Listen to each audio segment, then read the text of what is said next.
I'm going to show you an introduction scene of Tanaji, where Ajay Devgan's character is been introduced. Now, इसमें architecture wise कुछ नहीं है, but I'll like talk about it later. We just see this scene.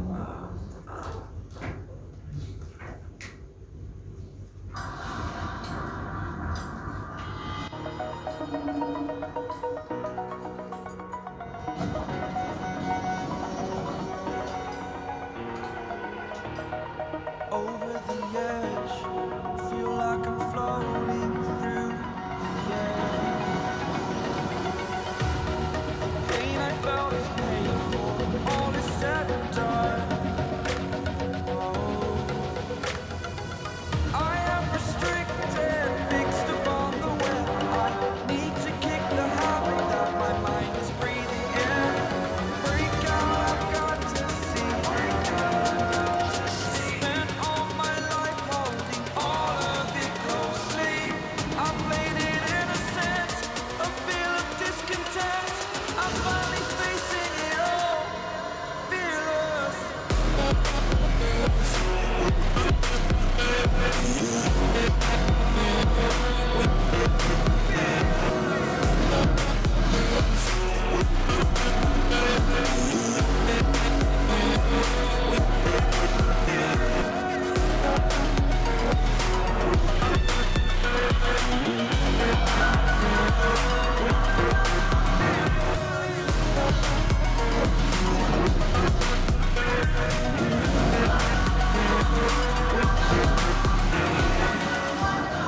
Burning the bridge that is up.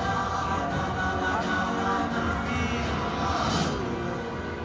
exaggerated, that's what you assume. The story's over now, I must conclude.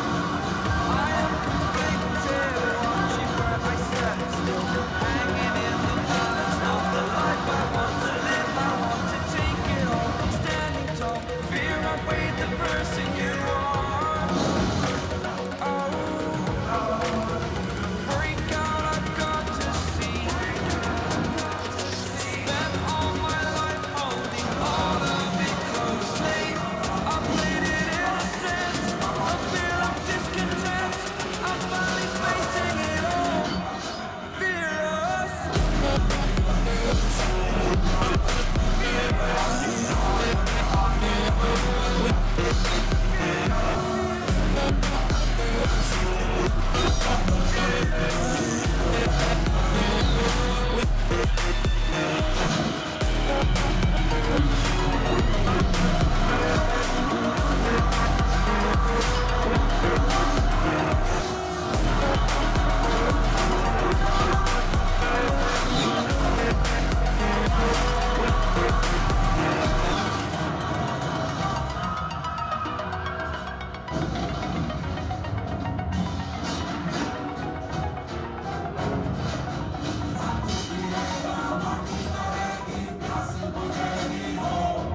Story's over now, I must conclude. I am conflicted, watching where I stand still, hanging in the balance, not the life I want to live. I want to take it all, standing tall. Fear I weighed the person you are. Break out, I've got to see. Spent all my life holding all of it closely. I played it innocent, a feel of discontent. I'm finally facing it all, fearless.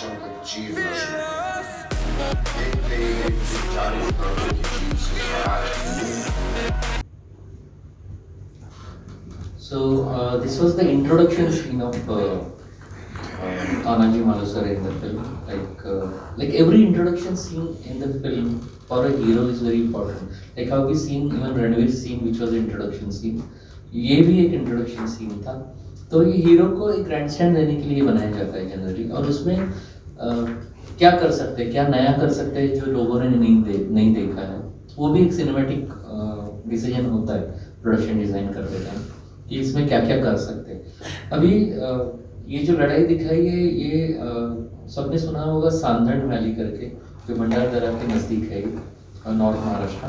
ये 300 foot की बहुत बड़ी ये सारी चट्टानें हैं और जिसमें से एक बहुत नैरो पास जाता है। तो दिस वाज आवर बेसिक, ये हमारा इंस्पिरेशन था कि इसमें अगर हो ये लड़ाई तो एक कुछ अलग दिख सकता है विजुअली, जिसमें हम ना पैलेस लाते ना कोई मैदान लाते ना कुछ लाते, बिकॉज एक आपको एक बैकग्राउंड मिलेगा अच्छा, जो बहुत अजाइल बैकग्राउंड मिलेगा। स्टोन मतलब काला पत्थर, जो सह्याद्री का काला पत्थर है जो दिखेगा, जिसमें हमारा हीरो का एंट्री करे।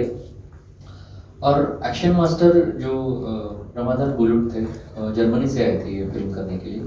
तो उन्होंने बहुत रिसर्च किया अपने जिसको गनीमी कावा बोलते थे। एक्चुअली गनीमी कावा का स्टोरी उनको बताया था ओम, हमारे डायरेक्टर ने, और हमने मिलकर बताया कि कैसे शिवाजी महाराज छोटा ट्रूप लेके बड़े लोगों पर अटैक करते थे, छोटा छोटा चीज करते थे, लेकिन उसमें छोटे लोग, बहुत कम लोग होके भी वो जीत जाते थे, क्योंकि उनके पास एक ट्रिक था, गनीमी कावा बोलते थे। गनीमी कावा मतलब अटैक करने की एक अलग पद्धति बेसिकली, कि हम ऊपर से आ गए सीधा, या फिर हमने कुछ ऐसे कर दिया कि आग के गोले फेंक दिए और आधी चीजें उधर उसमें बर्बाद हो गई, एंड देन हमने उनको लड़ा दिया।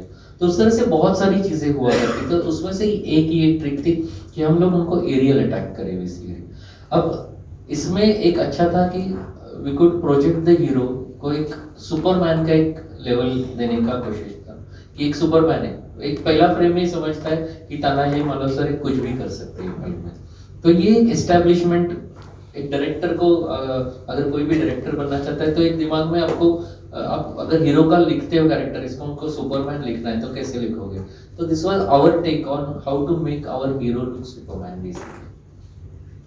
एंड उसके लिए अगेन रिसर्च, मतलब ये सारा जो everything whatever you have seen, it is done in a studio, inside a studio which was one of the biggest studio in Filmistaan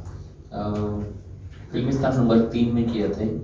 तो यहाँ पर हमने 16 या 17 फुट का ही स्टोन बनाया हुआ है, जहाँ से लोग कूदी मार रहे हैं, और इसको अलग अलग टाइप से शूट करके लेयर में करके ये वीएफएक्स में एक्स्ट्रा किया है।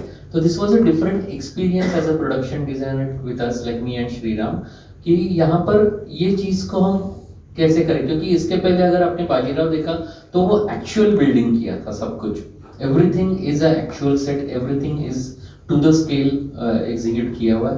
लेकिन इसमें 16 फुट पे करके उसको एक्सटेंड करके, लाइक अगर तानाजी कूद रहे तो उसका अलग से शॉट लेके एक लंबा, एक बड़ा पहले व्यू बना के उसमें फिर ये सारे लेयर्स ऐड करके we have created this visual to make believe. This was done in 3D actually, and I think इसका फ्रेम रेट कुछ गड़बड़ लग रहा था, मुझे ऐसे लगा जब प्ले हो रहा था, लेकिन ये 3D के लिए बनाई थी फिल्म, तो उसके वो अलग पहलू होते हैं कि मुझे लोगों के ऊपर जाने वाली चीज़ें चाहिए, कि भाई भाले आ रहे हैं, तलवारें आ रही है, बहुत सारे घोड़े आ रहे हैं चल के, तो अपने को लगता है अपने सामने, अपने ऊपर आ रही है सारे। तो उस तरह से वो सारी मूवमेंट प्लान करी थी इसमें। जब वो नीचे आते तभी भी when he is flying it feels like he is coming to you actually, it's like how Superman flies on the in the air. तो उस तरह से किया था। और इसमें मेन तो क्या था कि जो स्टोन बनाया था वो ऑथेंटिक लगे, क्योंकि स्टोन उसमें आर्किटेक्चर नहीं, लेकिन उसका अपना एक टोन होता है कि इतनी साल बारिश होके, इतना साल धूप खा के वो एक एजिंग उसका आ जाता है उसमें। देन उसके 3 जो अपने ऋतु है उसमें लैंडस्केप जो उगता है वो किस तरह से होता है। फिर मैंने सवाल किया था ये हम कब कौन से महीने में दिखा रहे हैं, तो ये समझो विंटर सीजन है, लाइक मे बी दिसंबर है, तो ये थोड़ा ड्राई सीजन है जिसमें सब फॉलिएज ड्राई हुआ रहेगा। फॉलिएज मतलब जो जंगल में छोटा छोटा उगता है, जो पत्थर पे थोड़ा थोड़ा उगता है वो सूख जाता है, तो सूखने के बाद कैसे दिखेगा उसका भी डिटेल किया गया था वो 16 फुट हाइट के इसमें। तो all these details, also the floor पे भी नीचे स्टोन का ही फील था, लेकिन मिट्टी का एक लेयर दिया गया था उसमें। और उस तरह से we have created this Sandan valley. Can we play the slide show? तो उसके जस्ट बेसिक कुछ स्केचेस किए थे, जिसमें स्टोन का टेक्सचर किस तरह से होना चाहिए, किस तरह से फॉर्मेशन होना चाहिए स्टोन का, और उसमें क्या कर सकते हैं हम लोग अलग अलग टाइप के, तो उस तरह से किया था। Can we go to other frame? Just move it. Scale के लिए एक ऐड किया था कि कैसे हम लोग ऐड कर सकते हैं उसको। तो ये अलग अलग सेक्शन बनाए थे हमने सेट में, और एक बड़ा सेक्शन बनाया। तो ये अलग अलग सेक्शन थे where they are prepping when Moguls are coming actually. And उसके हिसाब से ये अलग अलग सेक्शन बना के the main section happens in the centre of the valley which was extended as a 300 feet valley basically. So go ahead. So this was the plan in the floor. So आप बीच में देखोगे जहाँ पर शिवलिंग जैसा बना है, जिसको हमने कन्वर्ट भी बाद में किया था। एक सीन था यहाँ पर शिवाजी महाराज जी एक शिवलिंग को दूध चढ़ाते हुए एक सीन था, इसको उसी को कन्वर्ट किया था हमने। तो ये स्केल के लिए बनाया था बेसिकली। तो इस तरह से वो स्केल इस तरह से अलग अलग लेयर्स दिए थे। वो नैरो किधर वाइड होता है, again for action you need space, for camera you need space. तो वो स्पेस ख्याल में रख के हर चीज को इसमें नापा गया था। तो ये सारे सेक्शंस थे उसके। हाउ टेक्सचर्स का कॉन्टूर भी क्रिएट किया गया था कि पत्थर का कॉन्टूर एक हो लेकिन वो क्रिएटिवली अच्छा भी लगे इसमें फिल्म में, कि एक सिर्फ जैसे आजकल कट किया हुआ स्लैब जैसा नहीं दिखे, कुछ कॉन्टूर दिखे उसके ऊपर। तो उसका कॉन्टूर प्लान भी बनाया गया था to the scale. And these were the references from the actual Sandan Valley basically we tried to get it, जहाँ पर ये actually है अभी। तो वहाँ का ही कुछ textures लाए थे हमने।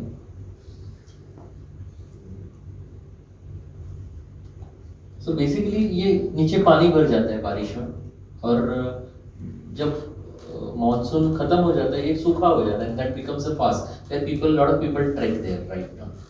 So उस तरह से है ये जगह। So yeah, I think we sorted now. So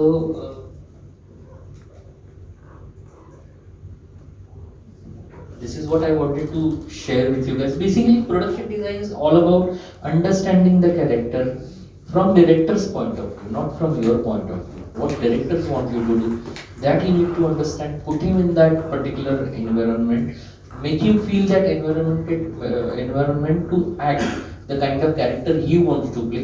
That is main production designer job. And जितना आप डिटेल करोगे उतना वो अच्छा दिखता जाएगा, जितना आप उसके ऊपर सोचोगे उतना वो निखरता जाएगा। जैसे बोलते हैं God is in detail, God is in detail. जितना आप काम करोगे आपको भगवान मिलेगा, उतना मैं बोलूँगा अभी। And lot of luck for all of you.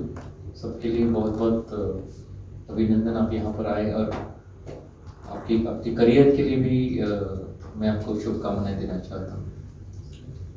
Thank you so much.